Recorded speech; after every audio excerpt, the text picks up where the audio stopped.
ہمیں گلا صوبائی حکومت علی امین گنڈاپور اور اس کے بدنام زمانہ ترجمان بریسٹر سیف سے ہے کہ جس کا خود تعلق جو ہے گلبدین گروپ سے، وہ مہاجرین سے، وہ طالبان سے، وہ القاعدہ سے، وہ داعش سے ان تعلق رہا ہے۔ کتنے لوگوں کو تم نے قتل کروایا کہ جب صوبائی حکومت کوئی ایکشن نہیں لیتی ہے تو اس کا قاتل کون ہو سکتا ہے؟ میں سمجھتا ہوں علی امین گنڈاپور ضلع کرم کے شیعہ سنی آبادی کے جتنے لوگ وہاں پہ قتل ہو چکے ہیں، مر چکے ہیں ادویات کی کمی کی وجہ سے، ان سب کے قتل کا ذمہ دار یہ علی امین گنڈاپور، ان سب قتل کے ذمہ دار کنڈی ہے۔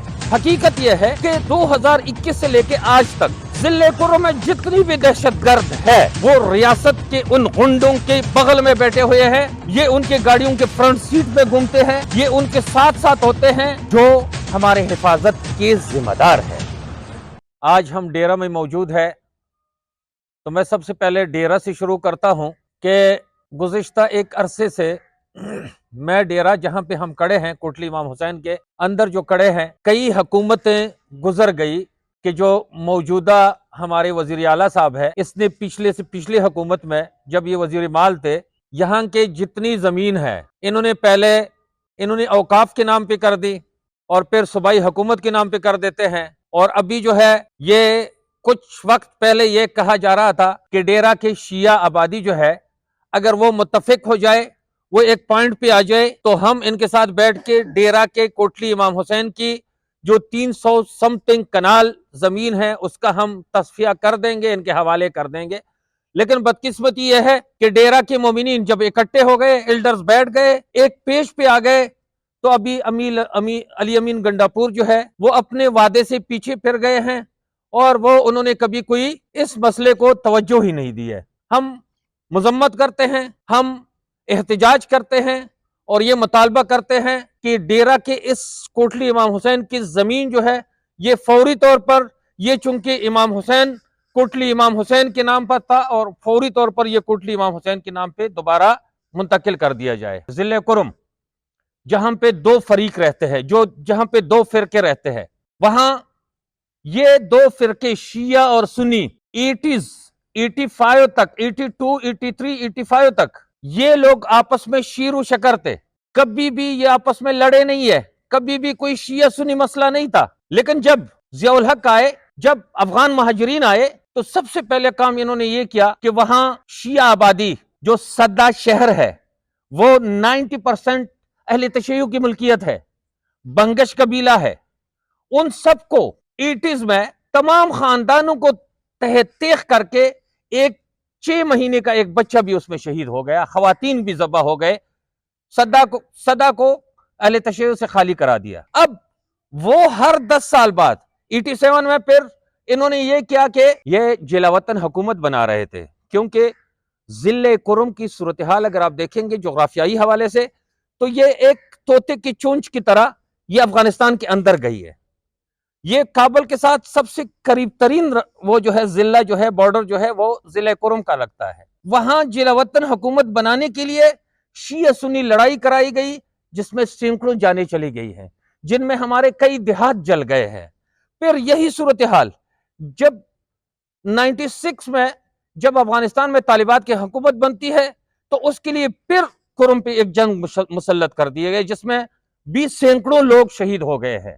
حقیقت یہ ہے کہ 2021 سے لے کے آج تک ضلع کرم میں جتنی بھی دہشت گرد ہے وہ ریاست کے ان غنڈوں کے بغل میں بیٹھے ہوئے ہیں، یہ ان کے گاڑیوں کے فرنٹ سیٹ پہ گھومتے ہیں، یہ ان کے ساتھ ساتھ ہوتے ہیں جو ہمارے حفاظت کے ذمہ دار ہے۔ ابھی میں یہ کہوں کہ ان 3 سالوں میں 4 سالوں میں کوئی سینکڑوں والی بات نہیں ہے، ہزاروں میں لوگ لقب اجل بن چکے ہیں۔ آپ نے سنا ہے کہ کنوائیوں پہ اٹیک ہو گئے ہیں، آپ نے سنا ہے کہ وہاں پہ بچوں کے منہ میں فائر کی گئے ہیں، 6 مہینے کے بچے کے منہ میں فائر کی گئے ہیں۔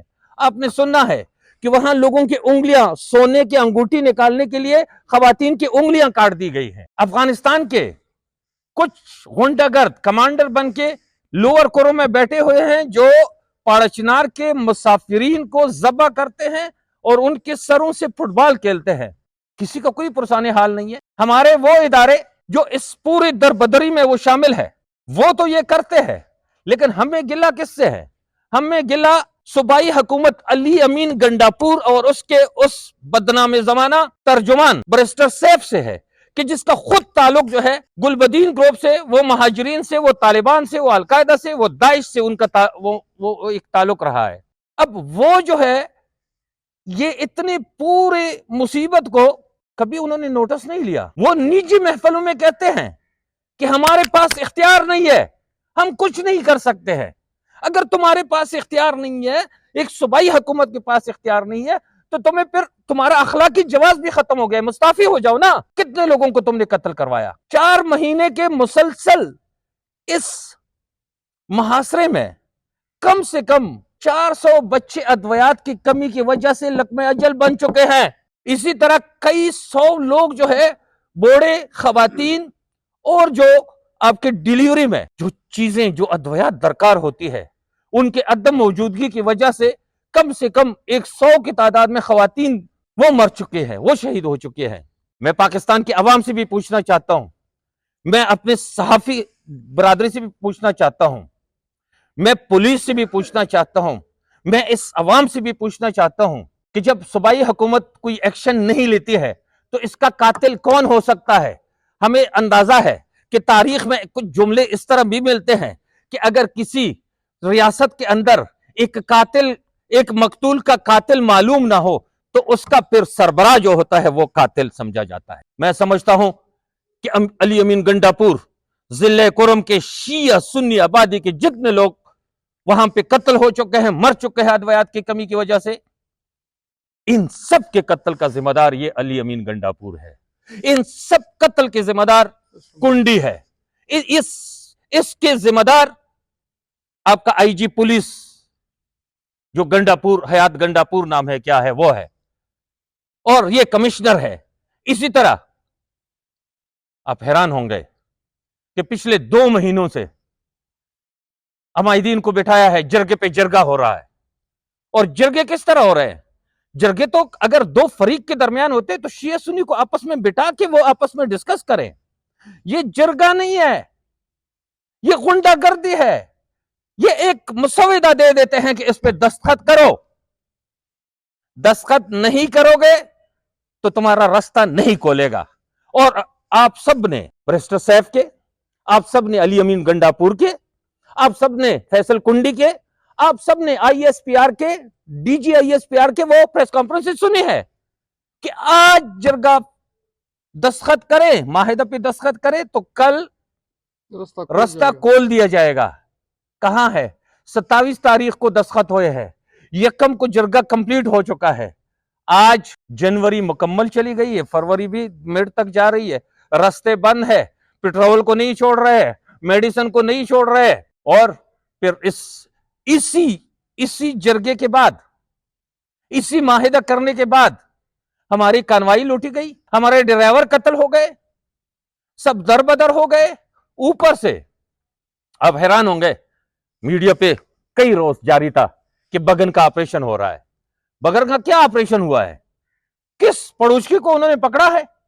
یا جو بندے وہاں پہ قتل و غارت میں شامل تھے، کیا ان کو کسی نے پکڑا ہے؟ اگر انہوں نے گرفتار کیا ہے، اگر پکڑا ہے تو اس شخص کو پکڑا ہے کہ جو ضلع کرم میں اتحاد بین المسلمین کا دائی ہے، جس کا نام آغا مزمل فصیح ہے، جو لوکل گورنمنٹ تحصیل پاڑا چنار کا میئر ہے، وہ ضلع کرم کا ناظم ہے۔ اس کو گرفتار کیا کس پاداش میں؟ کیا گناہ کیا تھا؟ اس نے ان مظلوم عوام کے لیے آواز اٹھائی تھی، اس نے دھرنا بٹھایا تھا۔ اب مجھے قتل کرو گے، میرے راستے بند کرو گے، اور مجھ پہ یہ الزام لگاؤ گے کہ میرے خلاف آواز نہ اٹھاؤ۔ آواز آج بھی اٹھایا ہے، وہ جیل میں ہے، تو اس کے چاہنے والے اور اس کے نظریے والے اور اس کے ساتھ جتنے بھی لوگ ہیں وہ ہزاروں کی تعداد میں موجود ہے۔ وہ آج بھی روڈوں پہ آ سکتے ہیں، وہ آج بھی تمہارے ناک میں دم کر سکتے ہیں۔ اپنی ریاست سے، ہمیں اپنے علاقے سے، ہمیں اپنے ضلع سے ہمیں محبت ہے، ہم امن قائم کرنا چاہتے ہیں، اور ہم یہی فوری طور پر ہمارا مطالبہ ہے کہ علی امین گنڈاپور پاڑا چنار کے راستوں کو فوری طور پر محفوظ بنا کے عام آمد و رفت کے لیے کھول دے۔